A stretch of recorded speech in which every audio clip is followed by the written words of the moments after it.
तो इस पार्ट में हम लोग करेंगे लेटर बिहेवियरिज्म के बारे में, जिसमें हम लोग टॉलमैन, हल और स्किनर के बारे में पढ़ेंगे। सबसे पहले स्किनर की बात करें तो स्किनर ने रेडिकल बिहेवियरलिज्म में आता है, उन्होंने बोला कि हर एक स्टिमुलस और रिस्पॉन्स जो होता है वो आपस में कनेक्टेड होता है। मतलब कि he says that behaviour is a product of its consequences. उन्होंने ये बोला कि जो भी हम काम करते हैं वो उसका जो कंसिक्वेंसेस होगा उसके बेसिस पे डिफ़ाइन करता है। जैसे कि अगर आप कोई काम करोगे और आपको रिवॉर्ड मिलेगा तो आप वो काम और ज़्यादा करोगे। तो हर जो बिहेवियर होता है वो डायरेक्टेड होता है किसके वजह से, कंसिक्वेंसेस के। मतलब बिहेवियर जो है वो कंसिक्वेंसेस के बेसिस पे हम करते हैं। जैसे कि रैट है, ठीक है, रैट को क्या करता है कि वो जब भी लीवर को दबाता है तो उसके सामने खाना आ जाता है, ठीक है। तो ये रीइंफोर्समेंट है, मतलब कि ये एक पॉजिटिव रीइंफोर्समेंट होता है और नेगेटिव रीइंफोर्समेंट होता है। पॉजिटिव मतलब कि आप काम कर रहे हो, उसके लिए आपको रिवार्ड मिलेगा तो आप वो काम और ज़्यादा करोगे। नेगेटिव रीइंफोर्समेंट होता है, नेगेटिव रीइंफोर्समेंट होता है कि जब आप कोई काम कर रहे हो, जैसे कि आपने कोई क्लास में गलती करी, ठीक है, बट उसकी वजह से आपको पनिशमेंट मिला, तो ये क्या हो गया कि मतलब कोई पनिशमेंट मिला तो आप वो काम क्या करोगे, कम करोगे, ठीक है। तो इस तरीके से ही हमारा सारा बिहेवियर जो होता है वो उसके कंसिक्वेंसेस पे डिपेंड करता है। अगर यहाँ पे देखो ये रैट है और ये लीवर है, जब ये दबाता है तो ऊपर से फूड आता है, ठीक है। तो ये क्या हो गया, ये एक रीइंफोर्समेंट है, ठीक है, मतलब पॉजिटिव रीइंफोर्समेंट है। मतलब कि उसको ये काम ये फिर बार बार करेगा, ठीक है। मतलब ये एक्शन को जो बढ़ाता है, कोई भी एक्शन को, ठीक है, एक्शन को रिपीट करने से बढ़ाता है, वो होता है पॉजिटिव रीइंफोर्समेंट। और नेगेटिव रीइंफोर्समेंट जैसे आप देखो यहाँ पे कुछ है, ठीक है, यहाँ पे ये बार बार आता है तो इससे इसको करंट लगता है या कुछ भी, तो ये हो गया नेगेटिव रिस्पॉन्स। मतलब जहाँ पे एक्शन जो है, ठीक है, जहाँ पे बेसिकली एक्शन जो है वो इंक्रीज़ होता है तो वो पॉजिटिव रीइंफोर्समेंट होता है, ठीक है, पॉजिटिव होता है। और जहाँ पे एक्शन जो है वो आपका, ठीक है, जहाँ पे एक्शन आपका डिक्रीज़ होता है उस चीज़ कंसिक्वेंस के बाद, तो वो हमारा नेगेटिव रीइंफोर्समेंट होता है। समझ में आ गया। नेक्स्ट हम आते हैं हल पे, ठीक है।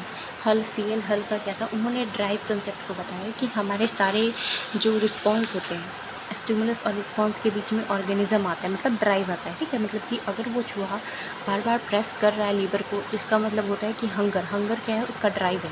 मतलब हर एक एक्शन के पीछे उसका एक बायोलॉजिकल ड्राइव होता है। वो हंगर होगा, फियर होगा, ठीक है। जैसे एग्ज़ाम के लिए हम लोग पढ़ रहे हैं तो वो क्या होगा, वो एक काइंड ऑफ फियर होगा, ठीक है। तो ये बीच में आता है जो ऑर्गेनिज्म के अंदर होता है, ठीक है। ये जो है वो फियर की वजह से ही हम काम कर रहे हैं, ठीक है। फियर ही हमारा क्या है, ड्राइव है कि हमें और ज़्यादा पढ़ना है ताकि हम एग्ज़ाम में अच्छा कर सकें। नेक्स्ट हमारे पास है एडवर्ड टोलमैन। टोलमैन का ये कहना था कि सारे जो गोल हम करते हैं वो सारे गोल कंसिक्वेंसेस के बेसिस पर तो होते ही हैं, बट उसके अलावा हमारे पास एक गोल होता है, ठीक है, उस चीज़ को करने का। जैसे कि स्किनर ने बोला कि आप बार बार लिवर प्रेस करते हो तो आपका रिवार्ड मिलता है, ठीक है। तो आप रिवार्ड और कंसिक्वेंसेस के बेसिस पे, मतलब रिवार्ड होगा या फिर आपको पनिशमेंट मिलेगा, उसके बेसिस पे आप एक्शन लेते हो। बट हर बार हम लोग इस बेसिस पे एक्शन नहीं लेते हैं, ठीक है। जैसे कि अभी प्रेस द लीवर, क्योंकि हम एक्सपेक्ट करते हैं, हमारा गोल होता है। एक तो ट्रायल के बाद में पता चल जाता है कि हमारा रैट को पता चल जाता है कि उसे भूख लगी है, ठीक है। तो हल के अकॉर्डिंग वो जो ड्राइव है वो हंगर है, और जो टॉलमैन है उनके अकॉर्डिंग वो गोल ओरिएंटेड है कि उसे फूड के बारे में पता है और वो एक्सपेक्ट करता है कि इससे फूड आएगा। तो हर एक एक्शन के पीछे जो होता है वो पर्पस भी होता है। नेक्स्ट टॉलमैन में एक अलग कॉन्सेप्ट दिया था जिसका नाम था लेटेंट लर्निंग, मतलब लर्निंग इन द शैडो। कि सब कभी कभी हम एक्शन ले भी नहीं होते पर फिर भी हमारा माइंड जो है वो लर्न कर रहा होता है। लर्निंग एक कंटिन्यूअस प्रोसेस है, ठीक है, और वो रीइंफोर्समेंट पे डिपेंड नहीं करता है कि आपको जब रिवार्ड मिलेगा तभी आपका दिमाग चलेगा, आप चीज़ें नई नई सीखोगे। कई बार रिवार्ड नहीं भी मिलता है फिर भी हम चीज़ों को डायरेक्ट कर रहे थे। क्यों? क्योंकि देखो, जैसे मान लो कि एक पैसेंजर है गाड़ी में बैठा हुआ, ठीक है, उसे गाड़ी नहीं चलानी है और वो गाड़ी चला भी नहीं रहा है, बट क्या होता है कि वो चारों तरफ देखता है, वो चीज़ों को हमेशा फिगर आउट करता है, ठीक है, ताकि वो रास्ता जान सके कि जब उसे अगर मान लो गाड़ी चलानी पड़े तो वो किस तरीके से चलाएगा। तो जो लर्निंग है वो हमेशा एक कंटिन्यूअस प्रोसेस है और वो किसी भी कंसिक्वेंसेस पर डिपेंड नहीं करता है। नेक्स्ट हम बात करते हैं कॉग्निटिव मैप का। तो उन्होंने एक और चीज़ समझाया कॉग्निटिव मैप के बारे में कि हमारा माइंड जो है वो एनवायरनमेंट के साथ लेआउट बनाता है। मतलब कि हमारी जो एक्शंस है, ठीक है, वो हम चेंज करते रहते हैं, ठीक है। हमारी एक्शन जो है वो चेंज करते रहते हैं। उसका एग्जांपल उन्होंने ये लिया, मेज़ एग्जांपल उनका काफ़ी फेमस है कि उन्होंने एक टेबल पे बहुत सारे मेज रख दिया, ठीक है। उसके 3 रास्ते बनाए, ठीक है। एक शॉर्टेस्ट रास्ता था, ठीक है, एक मीडियम रास्ता था और एक लॉन्ग रास्ता था। तो सबसे पहले रैट्स थे यहाँ पे, ठीक है, यहाँ पे रैट्स था, चूहा था। तो चूहा जो है सबसे पहले शॉर्टर रास्ता लेता है, जब से भूख लगती है और वो मेज खा लेता है। फिर उन्होंने शॉर्टर रास्ते को ब्लॉक कर दिया, तो वो जो था वो मीडियम रास्ता लेता है, और जब मीडियम रास्ता भी ब्लॉक हो गया तो वो डायरेक्टली बिना कुछ सोचे लॉन्ग रास्ते पे चला जाता है। तो उनका ये कहना था कि हमारा माइंड जो है वो कंटिन्यूअसली मैपिंग करते रहता है, ठीक है, ठीक है, कॉग्निटिव मैप कर रहता है। एक मेंटल 3D इमेज का है और वो कैलकुलेट करता है new root in his head, ठीक है। तो अब टॉलमैन के पर्सपेक्टिव को हम अच्छी तरीके से समझ गए। नेक्स्ट है हमारे पास टॉलमैन के बाद है मेरा Guthrie theory, that is cognitive theory.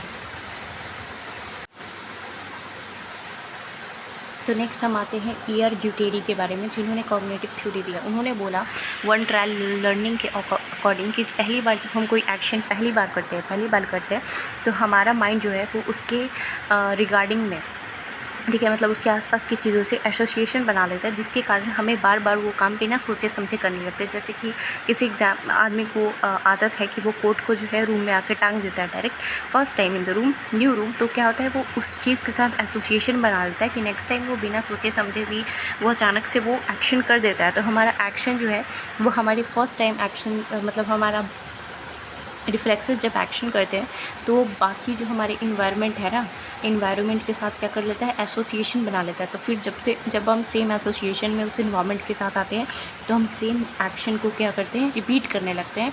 कुछ फ़र्क नहीं पड़ता है कि उसका मतलब रिवॉर्ड क्या है, नहीं है, क्योंकि सारे ही एक्शन के बाद हमें रिवॉर्ड या पनिशमेंट नहीं मिलते हैं। तो सिर्फ रिवॉर्ड और पनिशमेंट की वजह से ही हम एक्शन करते हैं, तो ऐसा कोई भी लॉजिक नहीं है। हम इन्वायरमेंट एसोसिएशन सेम रखते हैं तो हम बार बार एक्शन रिपीट करने लगते हैं। जैसे मान लीजिए आप कोई पढ़ाने का स्पेस बनाते हैं, वहाँ पे आप सिर्फ पढ़ाई करते हैं, तो हमारा माइंड जो है एसोसिएशन बना लेता है कि जब भी हम इस जगह पे जाते हैं तो हमारा माइंड ऑलरेडी पढ़ाई करने लगता है। जैसे आप स्लीपिंग बेड पे जो आपके रूम में होता है, वहाँ पे जब आप सोने जाते हो सिमिलर प्लेस पे हर बार, तो क्या होता है कि हमें एक सेम बेड पे आप सोने जाते हो रात को, तो फिर ऑटोमेटिक जब रात होती है और आप पहुँच जाते हो तो आपको ऑटोमेटिक नींद आ जाती है, बिकॉज़ और वैसे ही जब नई प्लेस पे कभी आप सोने जाओ तो वहाँ पे 1-2 दिन नींद नहीं आते। तो यही रीज़न है कि हमारा एक्शन जो है वो एसोसिएटेड होता है हमारा इन्वायरमेंट, और उससे एसोसिएशन बना लेता है। जितना अच्छा वो एसोसिएशन होगा, बार बार हम उस एक्शन को रिपीट करेंगे।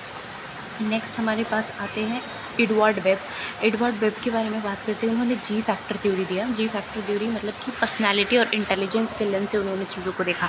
जैसे मान लीजिए 2 स्टूडेंट्स है, इक्वली स्मार्ट है, इंटेलिजेंट भी है और पढ़ाई भी कर रहे हैं, बट पहला जो है वो बिना डिस्ट्रैक्ट हुए सिलेबस कंप्लीट कर लेता है, दूसरा जो है वो डिस्ट्रैक्ट हो जाता है। क्यों? क्योंकि वहाँ पे एक डब्ल्यू फैक्टर है। डब्ल्यू फैक्टर मतलब विल, कि आप किस चीज़ को कितने, आपका जो मोटिव है वो आप उसको कितने परसिस्टेंट रख सकते हैं। मतलब आप जिस लिए ये काम कर रहे थे, ठीक है, उस चीज़ के साथ आप कितना, आपका मोटिव जो है वो उसमें परसिस्टेंट कितना है, मतलब आप कंटिन्यूटी कितनी है आपकी मोटिव में, ठीक है, आपके मोटिव की कंटिन्यूटी कितनी है आपके माइंड में, उस पर डिफाइन करता है कि आप कितना काम कर पाओगे। आपकी विल फैक्टर क्या है, वो स्ट्रेंथ ऑफ कैरेक्टर बताता है और परसिस्टेंस से बताता है। लास्ट में हम क्या करते हैं कि सारे को रिवाइज़ कर लेते हैं साथ में, ठीक है।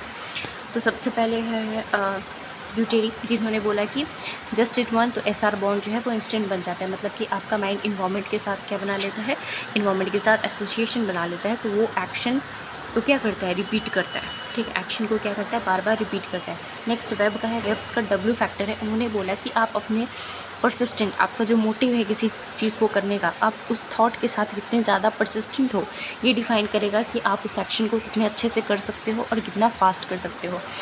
नेक्स्ट है स्किनर ने बोला कि बिहेवियर जो है वो रिवॉर्ड और पनिशमेंट पे डिपेंड करता है, बट ये काफ़ी सही भी नहीं है, क्योंकि हर बार सारे एक्शन के रिवॉर्ड और पनिशमेंट मिलते हैं, बट शायद इंस्टेंटली भी नहीं मिलते हैं। तो हम बहुत ज़्यादा इस चीज़ पे तो बिलीव नहीं करेंगे। हल जो है वो ड्राइव के बारे में बोलते हैं कि आपके अंदर जो है ना एक फ़िज़िकल और बायोलॉजिकल नीड होती है, जिस वजह से आप कोई काम करते हो, ठीक है, वो हंगर हो सकता है, वो एग्ज़ाम के लिए पढ़ रहे हो तो एक फ़ियर हो सकता है, तो एक फ़िज़िकल और बायोलॉजिकल नीड होती है। टॉलमैन में कॉग्निटिव में आप बोला कि बिहेवियर जो होता है वो पर्पसफुली भी होता है और साथ ही साथ वो काफ़ी ज़्यादा एडजस्ट भी कर लेता है, ठीक है, काफ़ी ज़्यादा एडजस्ट टू चेंज होता है, ठीक है, एडजस्ट टू चेंज होता है बिहेवियर। उस सर्टेन पर्पस के लिए। वो अपना डायरेक्शन जो है वो चेंज भी कर सकता है, बट उसका पर्पस जो है वो सेम होता है। तो वो जो यहाँ पे ना ये जो डिफरेंट डिफरेंट पार्ट है, ये है हमारा कॉग्निटिव मैप। ठीक है, तो ये वाला पार्ट मेरा बिहेवियरलिज्म का ख़त्म हो गया।